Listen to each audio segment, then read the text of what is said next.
The Ward Scott Files is produced by Ward Scott Files, LLC.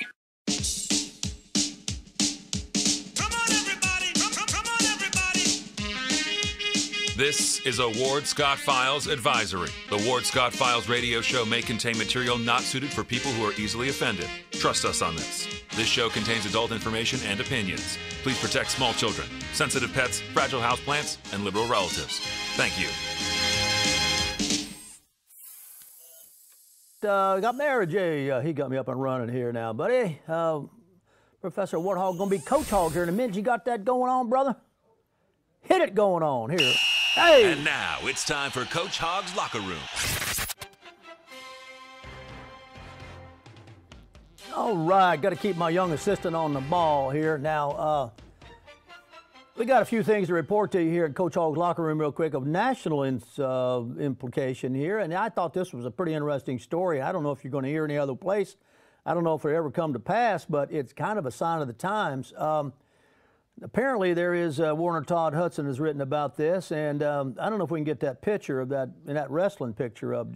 Yeah, let's show that. There's that. Look at that wrestling picture, as we say, picture.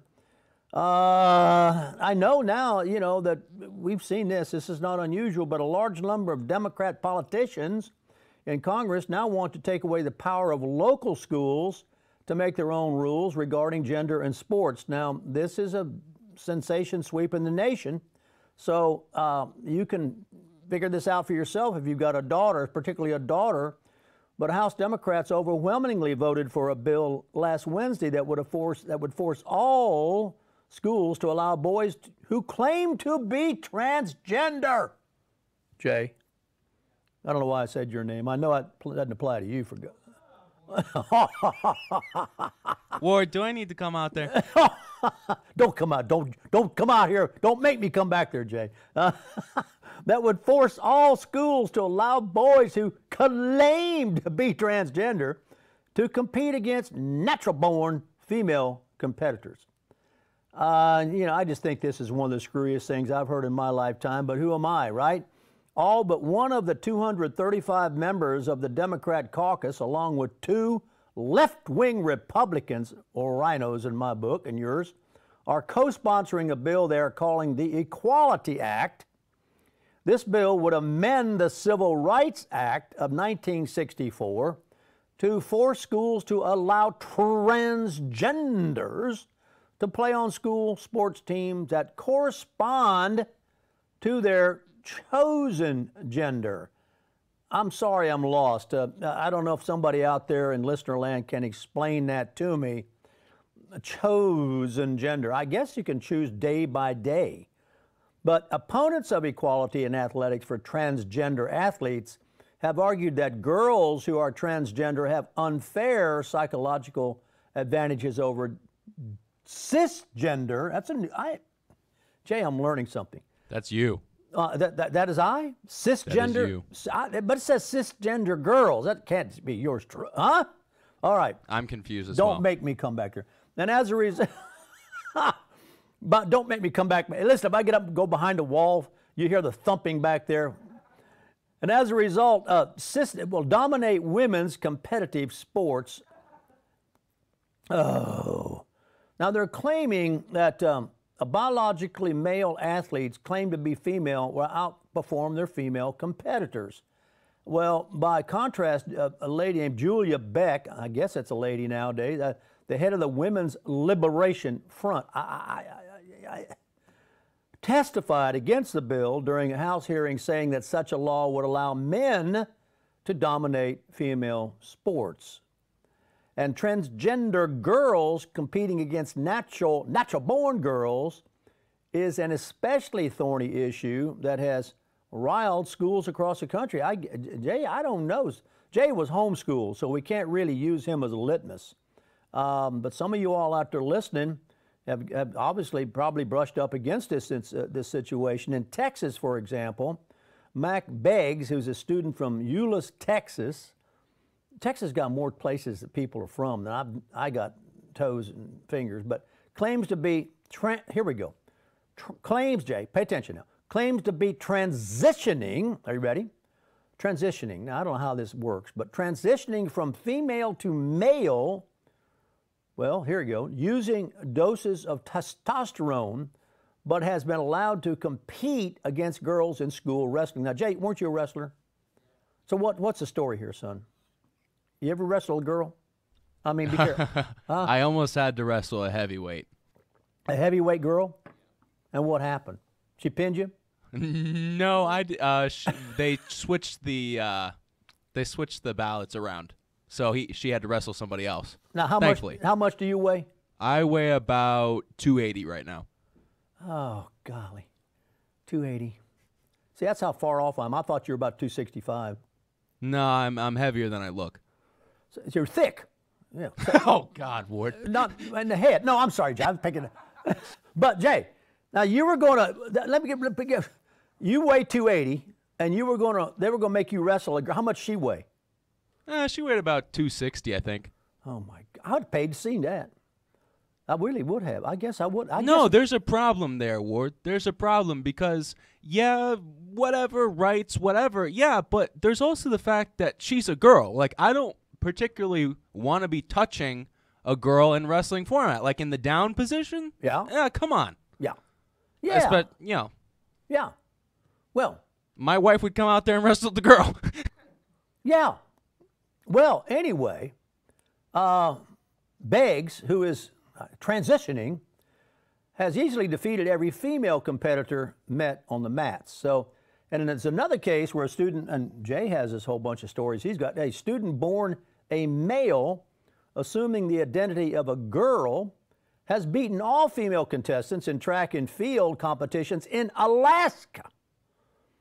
And in another incident, a student born male, but claiming to be female, has consistently beaten all female contestants in track events in a Connecticut high school district.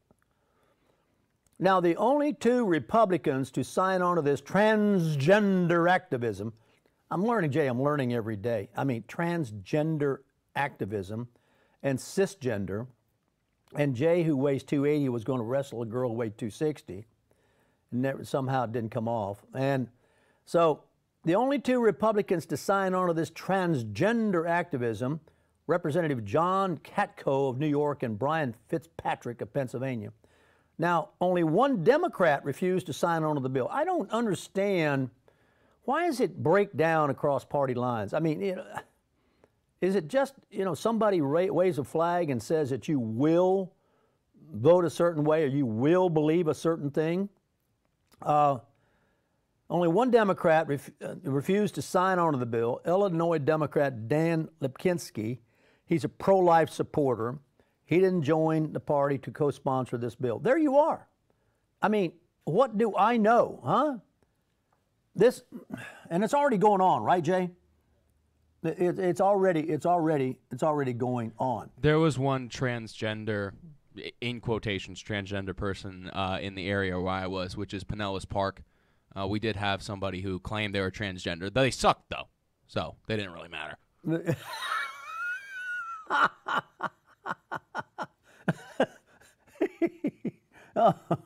Now, where's my story here? Did I send it in notes, or have I got it over on the other thing that the girls have no right to visual? Where have I got that stuck, Jay? Oh, I didn't get. Okay, let me see if I got it over here in my. This is a weird deal too. Oh golly. Oh, I can't keep track of everything. But the problem here is, a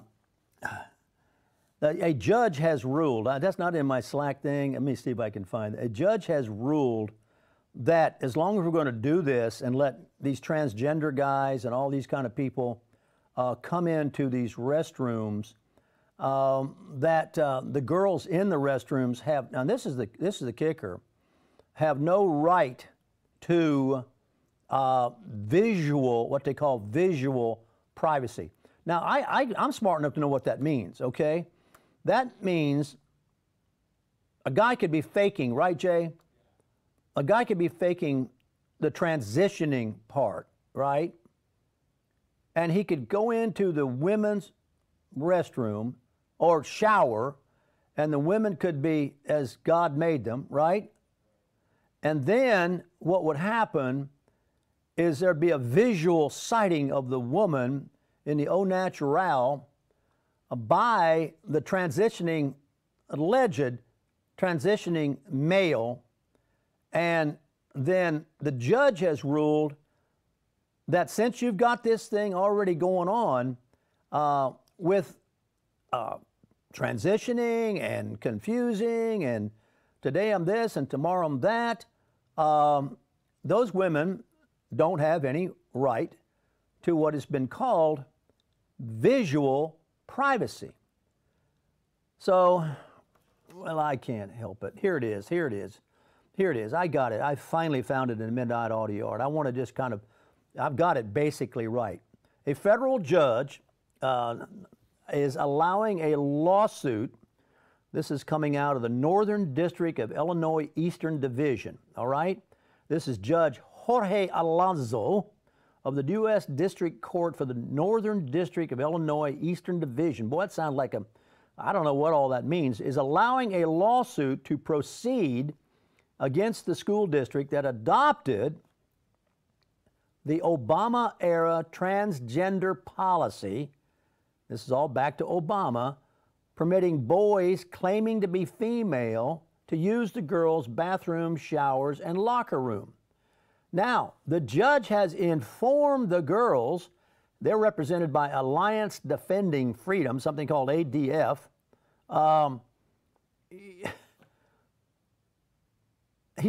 that the right, here we go, quote, the right not to be seen unclothed by the opposite sex is not on the Supreme Court's list.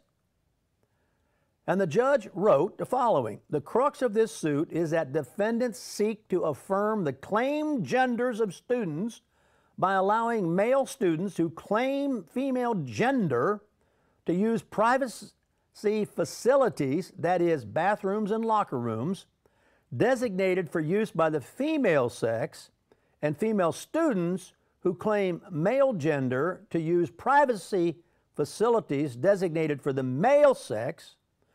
So District 211 adopted the policy solely to affirm the claimed genders of those students claiming a gender different from their sex at birth.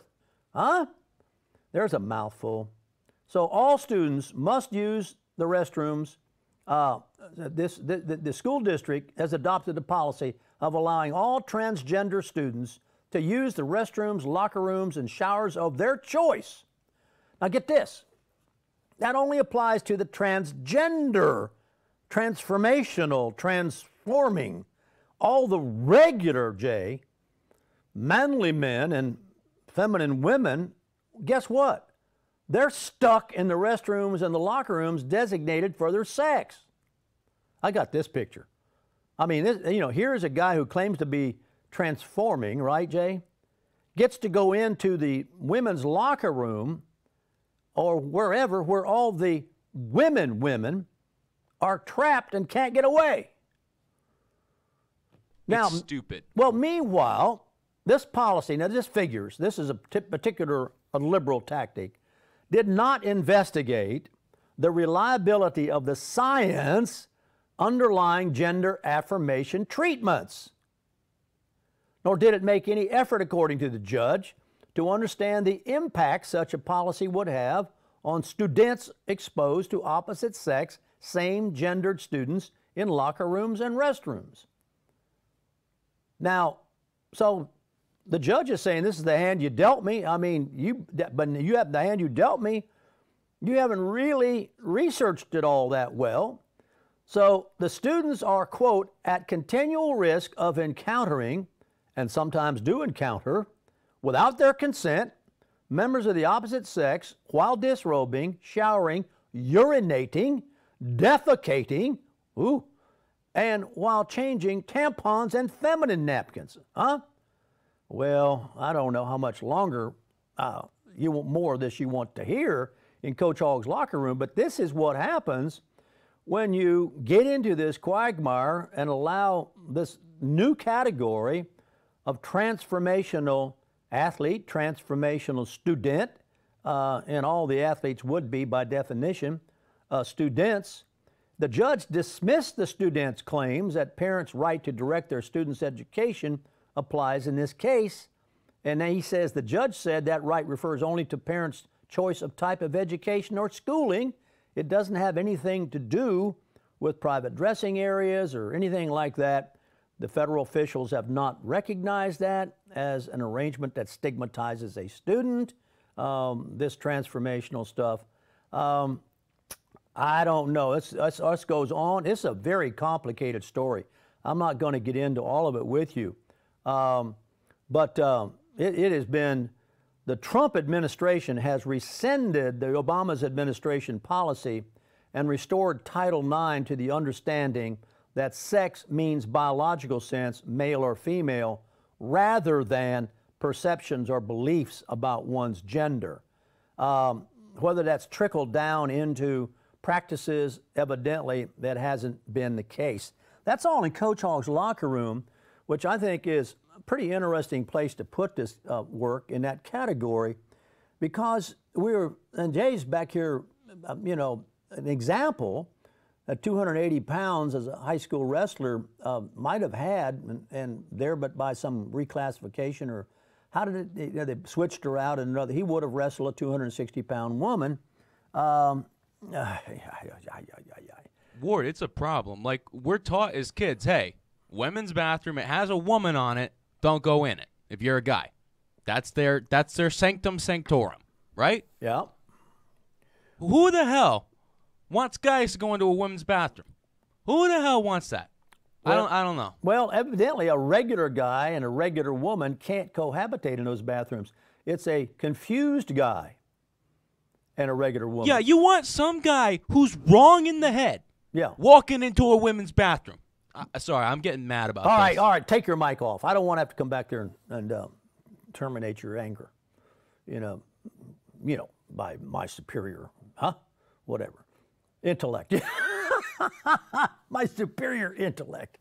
Well, there you are. I think the last thing we'll deal with here is the incredible comeback, as everyone knows, of this Tiger Woods, who, there but for his ability to hit a golf ball would be otherwise considered by many to be a sleazy character. But because he's a great at hitting the ball, he's redeemed himself. And insofar as that does cleanse one's reputation, he certainly has accomplished it. I think the thing that impresses me most about what he's done is his survival of all the operations he's had, particularly the back operations, where he's had 4 back operations at last count, as I understand it, and 4 knee operations. Now, to get to the age I am, I have, and shoulder problems and all the things you did while you're young sort of come up now, and then your knee problems and your back problems and your neck problems and all these things, and you just have to learn to get along with it and try to deal with it. And sometimes you do go through the operation, sometimes you don't. I've had my back operated on one time. It is something, but this guy's gone through it 4 times in where you have to torque yourself and really deliver a lot of twisting to get the ball out where you want to get it. And that to me is the thing that is most remarkable. Is that he's been able to, through very good medical care and obviously good sports training, and then somehow come back from the bottom of the well where he clearly was when he was over on the side of the road, dazed with whatever it was he was doing, which is not difficult to do when you're going through that kind of pain, is to get on those drugs that say do not operate any kind of mechanical stuff. And of course you got to go from A to B, and next thing you know you're out there and you're not really in full control of yourself. So that to me is the great thing that this guy Woods did. There probably are 2 really great males right now in the world of sports. Of course, Woods is older than Federer, but I would have to say, given this win by Tiger Woods, but he's had a much longer dry spell than Roger Federer. Roger Federer continues regularly to perform at a very high level. He's a remarkable athlete. And you get, first of all, if you get to the top 10 of tennis in the world, you are a remarkable athlete. And if you don't believe how rarefied atmosphere that is, go down, as I did yesterday, to the University of Florida and watch Florida compete against South Carolina and watch those males hit the ball, and you'll realize those guys couldn't get a game off Roger Federer. And that alone gives you an idea of where Roger Federer is. So I'd have to say right now, Tiger Woods and Roger Federer, and I put them above these basketball players and guys because of the discipline and sophistication of what they do on a day-to-day basis. So just wanted to put that in today with you. The confusion over transgendering, transformational sexual identities have muddied the waters on sports, and I don't know when it's going to come back to normal. Trump has tried to put it back on a normal scale. Evidently, some of these things are already embedded in the athletic world, and whether we can reverse them or not remains to be seen. So there's some other things that are happening, of course, the AAF and the CFL and all that, but I'm not going to really get into that today. It's murky, to say the least, the demise of the AAF, and there's a story behind all that, and I'm just not really ready to get into it. It's pretty detailed, and it's pretty ugly in many ways. It involves some betrayal and some promises broken, and some people hung out to dry who had big hopes and big dreams and big commitments. So that's the way that is. The NFL still rules pro sports, and they've got probably a tighter grip than ever now. They can pretty much keep you out. And, you know, look at Kaepernick. He's a very good example. You get crossways in the road with those owners, they don't, and this holds true with baseball too. You know, they can terminate you, and even I don't care how many home runs you hit that day, you can be on the sofa the next day, and so the owners still run it. And when Kaepernick gets in crossways as he did with the NFL, you can see that he ain't getting back in the NFL. So. Whether or not this crazy kid from Texas, that school out there, Johnny Manziel, gets a return engagement remains to be seen. I wouldn't put any money in the guy. I think he's got real head problems. But anyway, there we are. I want to talk a little bit now with you about refugee relocation. And the reason I want to spend some time on that is because Trump is not advocating anything that Obama has not already done. We've covered this quite a while on the Ward Scott Files already. We had a refugee relocation area right out here in Putnam County. And, you know, that's the only way we have of thinking about it. And this was, as I said before, unbeknownst to the local, when I got the tip and went out and started investigating it. And I can't really tell you how I learned and from whom I learned it, but let's put it this way. There was people who had observed it for a long time and didn't know what they were observing, and you know, turned to Ward Scott Files to try to look into it. And when we looked into it, we found that we were all alone in being aware of it, and it appeared to be normal behavior because it was taking place at a camp that was a religious camp, so it could accommodate a lot of people. And religious camps and things of that nature have special insulating things that prevent you from being able to go on there with subpoenas and on all that business. So it was a very wise decision by Obama to choose these church affiliations places to bring in these Middle East people. You know, the Catholic Church got involved in this, as I understand it. Everything I'm telling you right now is my opinion, but it's based upon a pretty good investigation and some speculation, because we just never could fully make a definition. But all the circumstantial evidence points toward this, that this is what it was, and for a number of reasons, which I'll cite for you. In the case of the place in Putnam County, as I've said before, buses appearing in the middle of the night down 301 with about 80 or 90 Middle East males on it in Middle East clothing, going into a huge mosque there on the grounds, and where there was a call to prayer heard by people who tipped me off to this on a pretty regular basis. The head guys who ran the place, who interacted with the vendors, were one spoke English, the others were in Arabic. So this ongoing activity took place for quite a while throughout Obama's reign, okay? Now, you have to conclude that Obama was bringing in refugees without telling anybody. So if I have any kind of issue with Trump, is that he blasted out, and Trump, he has the best intelligence in the world given to him. He has to know about this. I mean, I certainly got this story out to Homeland Security and all those people, and I don't know whether it went up the chain or not, but I can tell you that you would assume that Trump knows that Obama has already done this and has been doing it. That's why we have concentrations of these people already in cities like in Minnesota and places like this, where all of a sudden, because we never could figure out when the cars arrived in the morning and put the people in the cars, and people, I've not seen it myself, but it was described to me by people who have as looking as like the Gator game had just let out and everybody was hitting the road. That's how many cars would, if you have 4 or 5 buses of 80, what is that, 300 people? Let's say let's say 300 people, okay? Maybe as many as 400, but let's just use 300. And you can get 4 to a car. How many cars does it take to get those 300 people out of there the next morning at daylight and disperse them? And why wouldn't you be taking them in buses? That's another mystery. Where do the cars come from?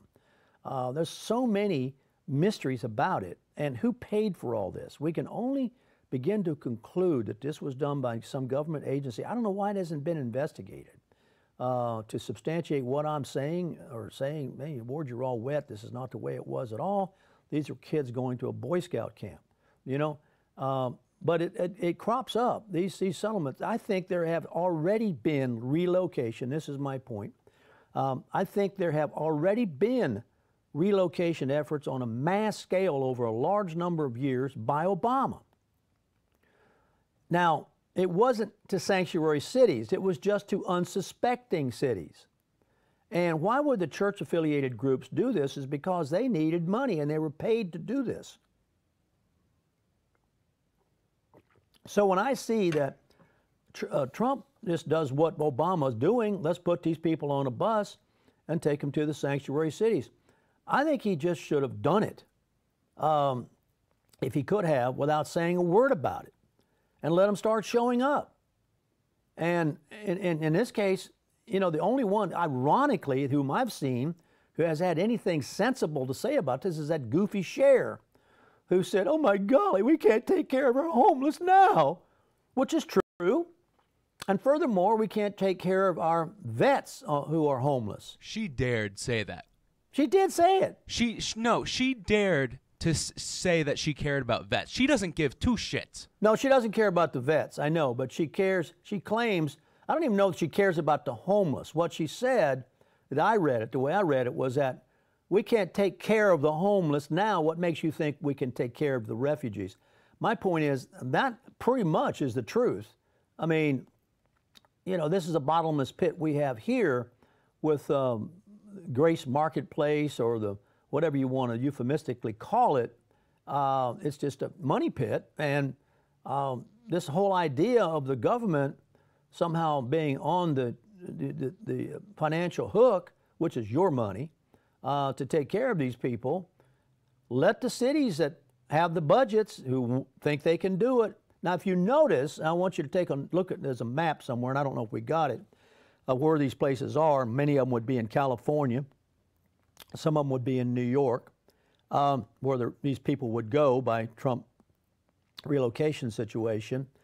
There wasn't any that I noticed in Florida. And the reason is DeSantis has put his foot down on this and has said, we're not going to be a sanctuary state, which I think is really interesting. And we've asked our guests who have called in on Clemens and Perry about this.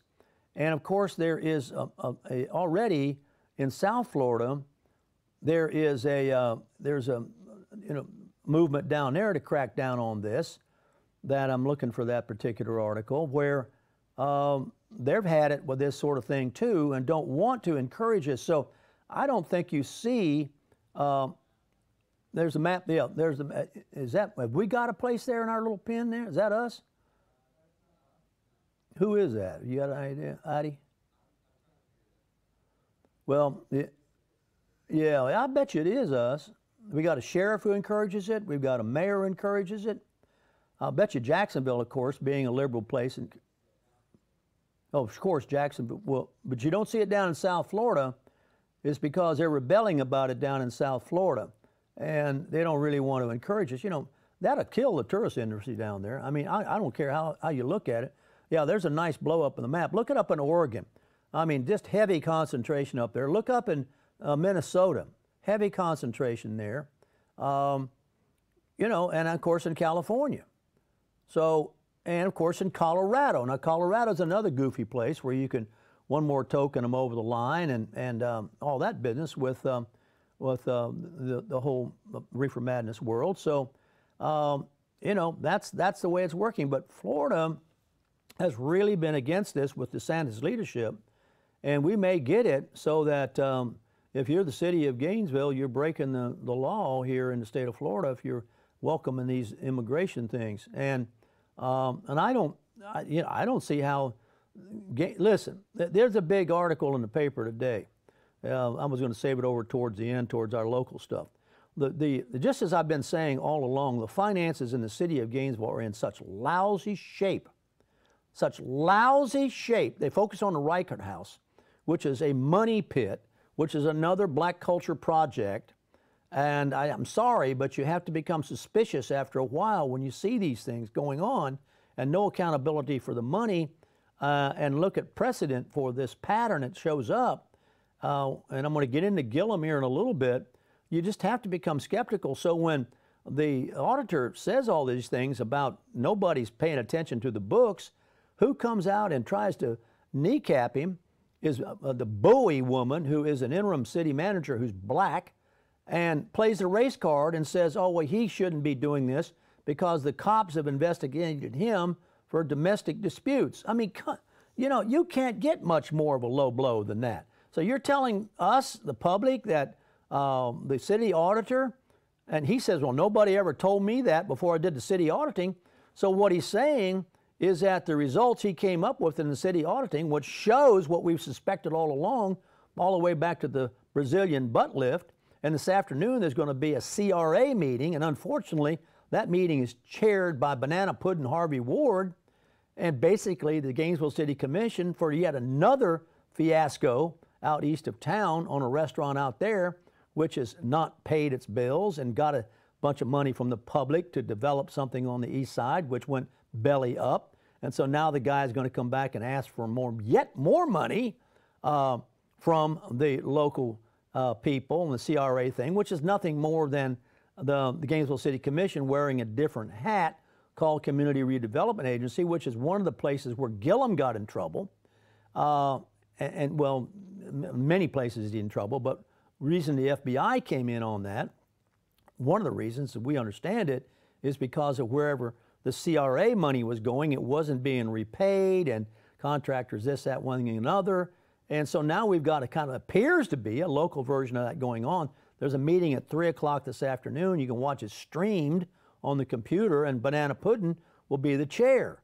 And we have read, and I maybe throw that back up to you here in a minute, we have read all this stuff that is on the agenda today, and it doesn't make any sense. So we can't take care of our own business, and yet they are willing to be refugee recipients, and they have dared to give Trump the international fighter pilots salute and say, oh, we dare you to send them down here, we'll put them. Where are you going to put them? And who's going to pay for them? You can't pay for your own stuff right now in the city of Gainesville. You know, and it's Trump's a master at bringing attention to things in very sharp focus, and that's certainly got everybody's attention. Now, so I wanted to tell you a little bit about what Daniel Henninger has to say about this in the Wall Street Journal, and he said a court-ordered caravan deluge. Now, this court-ordered caravan deluge, let's put together the story behind the story here. What we have obviously a damaged FBI at the top. We have Comey and Struck, and those characters who are obviously corrupt. And hopefully we're going to get to them. And they are inside the FBI, and they are, a lot of people say the rest of the FBI guys can't wait to testify against them. I don't know if that's true or not. So we have a damaged FBI. Let's just take it at that. We have a damaged educational system. We know that. We even alluded to it coming in through the sexual identity thing. So we have a damaged educational system. And I read that the vice president was banned from a campus. Nobody wanted to hear what he had to say because he was the vice president. We know that there's a bunch of students who signed a petition to keep Kavanaugh from coming and talking on a campus. So my point is, we've got a damaged educational system. We've got a damaged law enforcement system. And now Daniel Henninger, who was never a fan of Trump in the beginning, never, but has swung around, just like Strassel has and some others, to understanding what is going on. And he says that we have really, what he's basically said, is we have a damaged judiciary system. And this is the way it works. And I wanted to go through this with you. John Roberts, who is the one who screwed up the Obamacare thing by saying, parsing it as a tax and all that business, he voted in December with 4 liberal justices to sustain, that means keep in place, yet another national injunction that a district court judge imposed against the Trump administration revision of the asylum laws. So Roberts went along and voted against Trump as a Supreme Court judge. Now, Henninger says you better pay attention to this because this is a major event in the border drama. He says this is this makes this blockade against immigration policy a legal event, a legal blockade, and it's probably what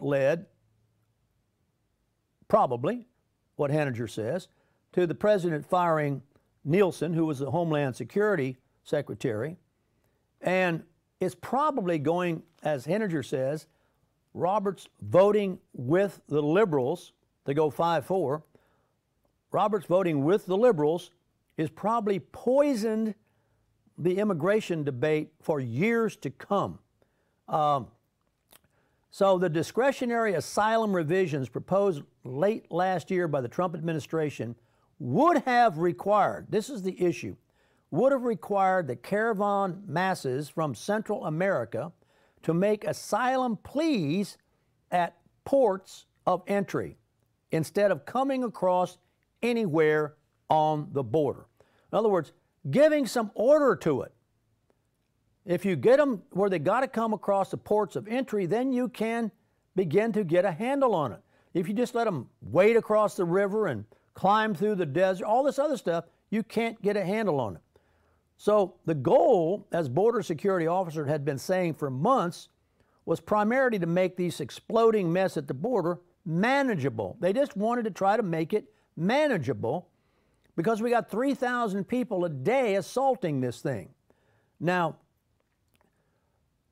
the anti-Trump resistance, so therefore, Henninger has concluded, since Roberts voted with the liberals and killed this focus on bringing order by having them come through the port of entry, the anti-Trump resistance now includes Roberts along with all the liberals on the federal bench. And what this has done, they've all sustained San Francisco court injunction against making the migrants come through ports of entry. Now, had the Chief Justice voted in December, according to Henninger, with the 4 conservatives, it would have sent a much-needed shot across the bow of the liberal judiciary all across the country in all the courts. And it would have told the liberal, this is really huge what I'm sharing with you right now. It would have told the judiciary all across the country that they had stepped into judicial activism and had joined a political resistance. And what that has done is really driven a nail in the coffin of the judiciary's institutional reputation, which I haven't had any faith in a long time. I can give you local examples of it. I know one judge here who is a very influential judge who is just such a Trump hater, you wonder how the guy ever got to be a judge. I mean, it just amazes you. So one of the things Henninger says that may have happened out of this is Trump may be losing the border battle, but he is gaining a re-election issue. So there's a real good report, Henninger says, by the American Enterprise Institute that makes it clear that there will be economic consequences if the United States doesn't fix immigration policy. If it doesn't do it, there's going to be real economic consequences. So if we had sent, and we still send, and I'm in favor of it, busing up the refugees and sending them to the places where they claim they can take them, let them take them, and let them tax their citizens to death in California about it, and see what happens. Now, the really strange thing about this, all this, is the behavior of the judge, Roberts. He has, you know, and obviously we know about Obama's Muslim ties. If you don't by now, it has been leaked, and this is a Daily Caller article, it has been leaked that the Obama team kept lists of Muslims for top jobs and that they excluded non-Muslims. Now, this has come from the newest batch of John Podesta hacked emails released by WikiLeaks, which shows of this. And this was a while back, and we got to remind ourselves of it, back in the middle of Obama's heyday, that this is from an email chain from 2008. All right, and this is going to come up again now, possibly because of Julian Assange's, being hauled in unceremoniously out of the Ecuadorian embassy there. That there was clearly, and we found this in John Podesta's, stuff coming out through the Gould's report, an email chain where Podesta received lists of exclusively Muslims and Asians to be considered for jobs in the Obama administration. Middle East Christians were purposely excluded, et cetera, et cetera, et cetera. So this is possibly one of the side effects that will come out as we get to, a little bit deeper into, hopefully, a look now at the whole origination of this stuff with, of course, Obama and that crowd, Hillary. So. Yeah, maybe we can work our way up there. There is a battle going on in Quebec. I don't know if I put that over in the notes, Jay. Didn't put it in the notes. Let me find it. Quebec has got itself. Quebec knows this stuff because it is French and it is English. Okay, and so they are aware. Here it is. Yeah, they are aware of what happens when you mix these cultures and they won't compromise. I have been in Montreal, which is Montreux to Francais, and Montreal to English, and Reine Elizabeth is to the hotel, and Queen Elizabeth is the English. And I have been in Montreal, standing on a sidewalk, looking at somebody who is white, and I'm talking to them, and they won't answer, is because they're waiting for me to speak French, which I know some French. So, but the reason the French would not compromise and speak to you in English is if they spoke in English, they would be absorbed by the English culture and they would no longer be French. So they've been familiar with this in the Quebec area for quite some time.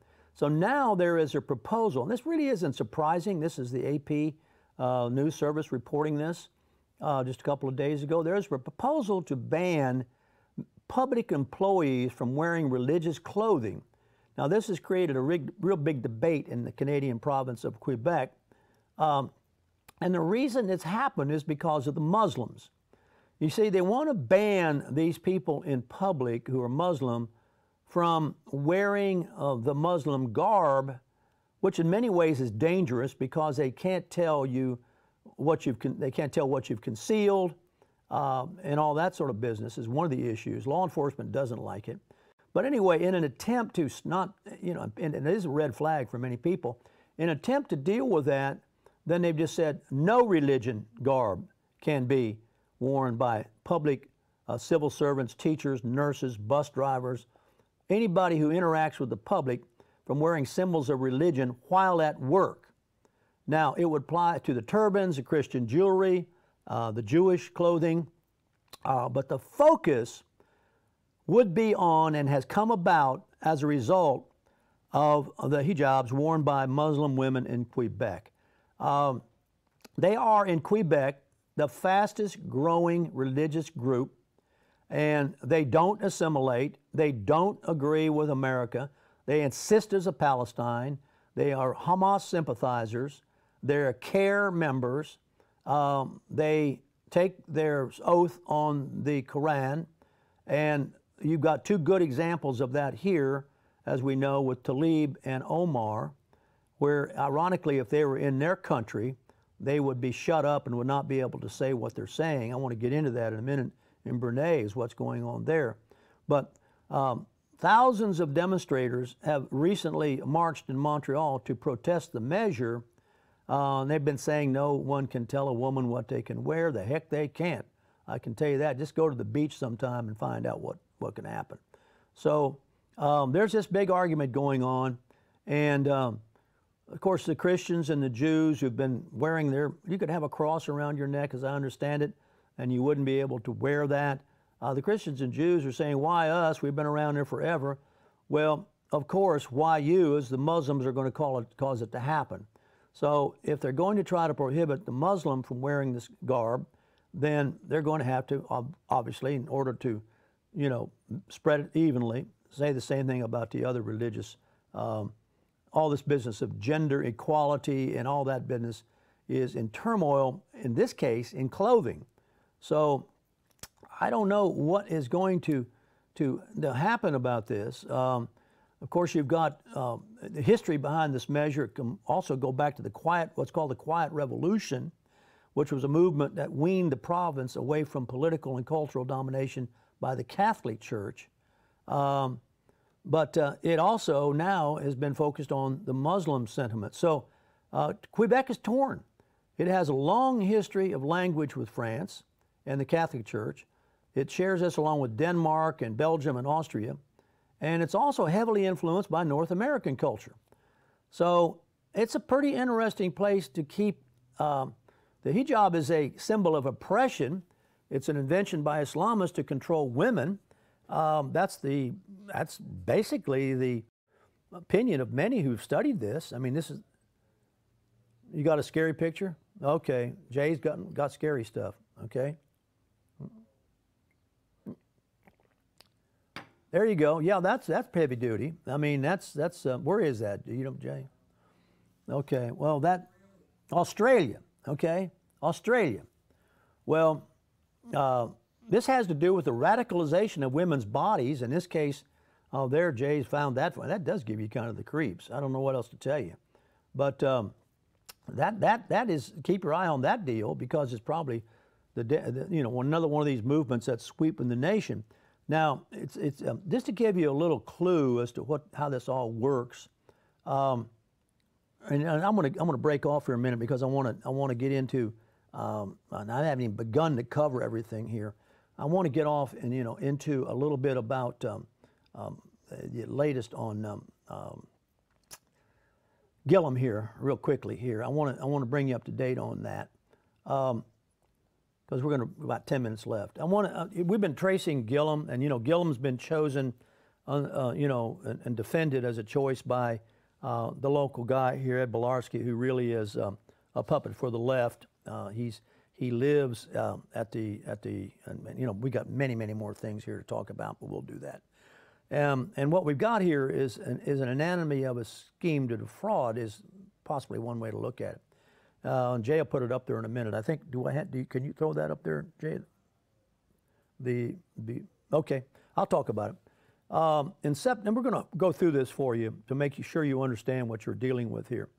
This has been supplied by our research team. In September 2014, with Gillum, and what this is a money trail we're going to look at, is a new home mortgage for $404,000. That was in September 2014. In May of 2016, I financed an additional $15,000 home line of credit, okay? Then in March of 2017, Gillum announced candidacy for the Florida governor, and resigned from a $150,000 salary that he had with an outfit there called PFAW, and he started 10 months and 10 months $72,000 salary at P&P Communications, where he was consulting. Okay, now this consulting term is a real loose term, and you can do a lot of things and be called a consultant, and you can ask to be paid for that, and it's kind of one of those words that is a catch-all. So in January 2018, he stopped consulting for P&B Communications. Now in June 2018, he formed 6 financial disclosures, borrowed $660,000 from California Credit Union, and borrowed $32,000 from the retirement system. Now, in November 6, 2016, held back $3 million in a PAC that he's got called Forward Florida or Florida Forward, and loses the governor's race by 0.4%. I mean, that is really amazing. Loses the governor's race by 0.4%. And keeps, the weird thing here is keeps $3 million in the PAC. Now, in November 2018, he's finally termed out of a $72,000 salaried mayor position. Now, since then, he has landed in January a CNN commentator job and a Harvard fellowship job.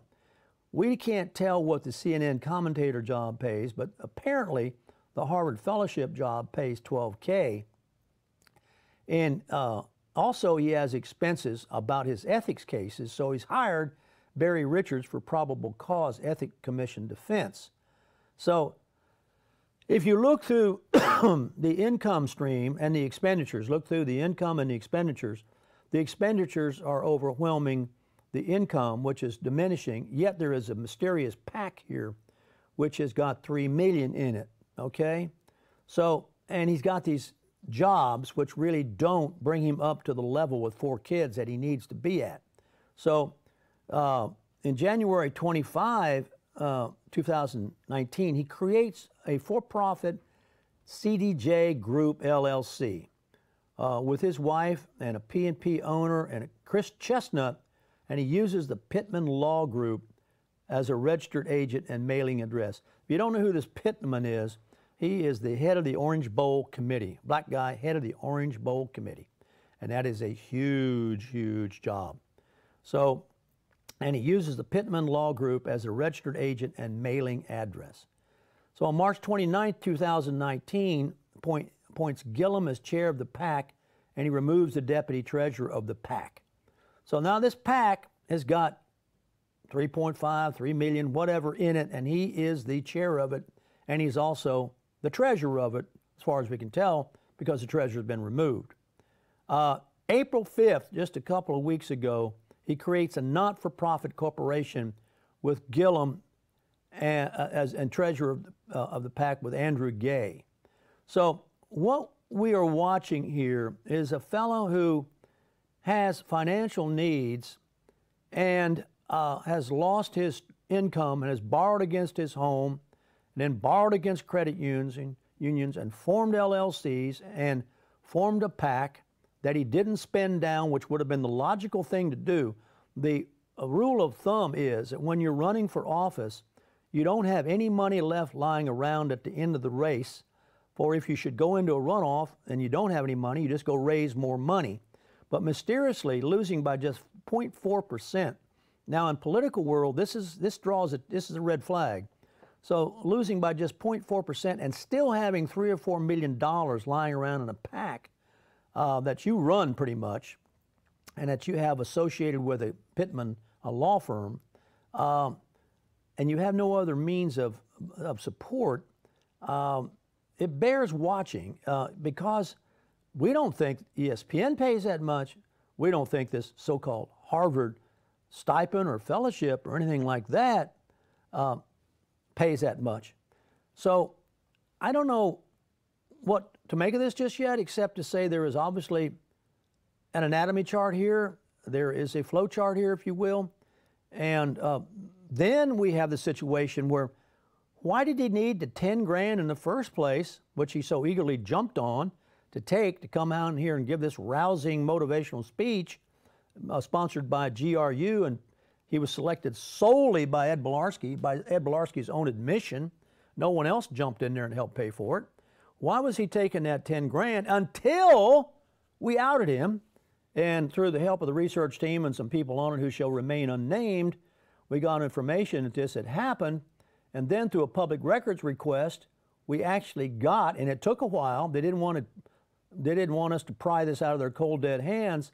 We took a look at the past speakers and what they have received. Some of them had received travel expenses. Some of them took no stipend whatsoever. And when we went public with this, all of a sudden, Gillum says, well, I never intended to take the 10 grand anyway.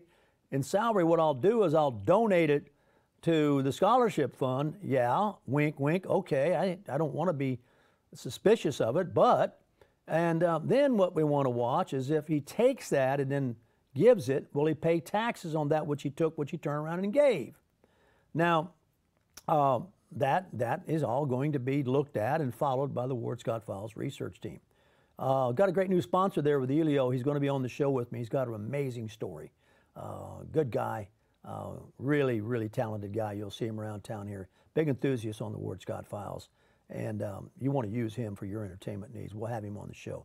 We've got the kind of story that I love to hear, and that is from a Cuban who's come here, loves this country, and is really making a difference here. It defeats all the things that Ocasio-Cortez claims to be the case. So anyway, that is kind of where we are right now with Gillum, and I wanted to put that into your notes, students, before. The theme of the day is the search for justice. You think? Yeah. The search for justice. I think that is what we are doing here at the Ward Scott Files more than anything else. Should I spill the beans on the movie script, Jay? No, not yet. Okay, I'm not going to. Not yet. Not yet. We're not going to tell you about that. But it's come to my attention that people who watch this show feel like we are trying to reveal bad government. And golly, bad government seems to be everywhere, friends. I mean, this local instance in the paper today in the Mexican Sun, this whole thing about the audit of the Gainesville financial situation, which we've been pushing for a long time, comes out, and then all of a sudden the black interim city manager turns on the auditor and starts claiming that he should never have been investigating the police because the police have been investigating his domestic situation, is really a cheap shot. And it is not, has nothing to do with anything. Evidently, the auditor's wife has, according to the quote in the paper, mental issues. So you're going to do a cheap shot on that, Bowie, and try to get us off the trail here? Now Bowie, who's the interim black manager, wants some independent auditor to come in and take a look at the lousy books of the city of Gainesville. It is really, really something else. We've got, as I say, this afternoon, we're going to have, and this is, we monitor also the city of Gainesville email to all the commissioners. And Southern Charm, Reggae Shack Cafe and all that is a deal that is a CRA production and subsidized and financed by taxpayer money with an attempt to bring some sort of business over to the east side of Gainesville, which never works out. And so it's gone 10 toes up through all sorts of things that we suspect are so, bad management, this, that, one, and another. But yet now the owner wants to come back, and we've got the email here, claims rebranding the concept and has some personal issues, family issues. What's that got to do with not paying the money back? And we've seen this thing up in Jacksonville, where Barbecue Brown's up there borrowed, I've forgotten the number, $300,000 to start a barbecue business, and there wasn't one bottle of barbecue ever made, and yet the money disappeared. So these CRAs are real opportunities to defraud. I mean, they really can get you in trouble right away because people always want to have something work, and so they look the other way on the business plan. and the business plan is no good, so they put good money past bad money, and the thing becomes a money pit, and then you've got money you can't recoup, and you just move on to another CRA project. It's really rather amazing. A lot of stuff didn't get to today, but that doesn't mean we won't get to it tomorrow. Thanks for our sponsors. Thanks for Big Daddy Productions. And thank you for Citizens for Trump, who are some of our big fans and who tune in and listen to us and pay attention to what we're saying. That's a group called Citizens for Trump who likes the Ward Scott Files. So we really appreciate you guys hosting us. Yeah, really appreciate y'all hosting us on your website, and we'll be in touch with you and continue to deliver the best discussions we can consider this organization working against bad government. Warthog Command Center out. Bless you, and God bless America. Do you want to put your business in front of 10,000 new customers? Visit wardscottfiles.tv today for more information on our advertising opportunities.